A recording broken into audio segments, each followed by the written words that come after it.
তুই চিন্তা করেন কি সূক্ষ্ম ফিকির ছিল তাদের। নবীজি সাল্লাল্লাহু আলাইহি সাল্লামের জামানাতেই আমাদের কওমি মাদ্রাসায় একটা কিতাব আছে তারিখুল ইসলাম, উর্দু, ইসলামের ইতিহাস। নবীজি সাল্লাল্লাহু আলাইহি সাল্লামের জীবনী সংক্রান্ত যতগুলো যুদ্ধ নবীজি করছেন, নবীজি কতটা যুদ্ধে অংশগ্রহণ করছেন, কতটা অংশগ্রহণ করতে পারেন, কোন যুদ্ধের চিত্র কেমন ছিল, এই নিয়ে কিতাবটা লেখা। ওই কিতাবের মধ্যে এসেছে নবীজির যুগের মহিলারা বলতেন, আমরা আমাদের বাচ্চাদেরকে একদম ছোট কাল থেকে যখন দুধ পান করাইতাম, দুধ পান করানোর সময় নিয়ত রাখতাম যে আমার এই ছেলেটা বড় হয়ে আল্লাহর রাসূলকে চিনবে।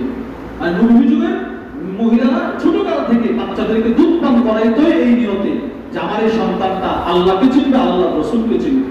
এজন্য প্রিয় ভাইয়েরা আমার, যে সমস্ত মা বোনেরা এসেছেন, আপনি হলেন ঘরের প্রথম শিক্ষক শিক্ষিকা, যে আপনি আপনার সন্তানটাকে দিন শিখাইবেন, দিন শিখানোর পিছনে আপনি মেহনত করবেন।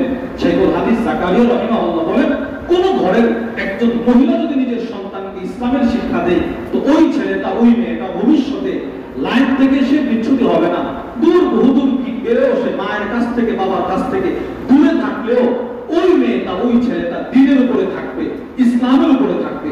আল্লাহ আমাদের সকলকে নিজের সন্তানকে মানুষের মতো মানুষ হিসেবে গড়ার জন্য যতগুলো মেহনত করা দরকার, দ্বীনি মেহনত, ওইগুলো আমাদেরকে করার তৌফিক দান করেন।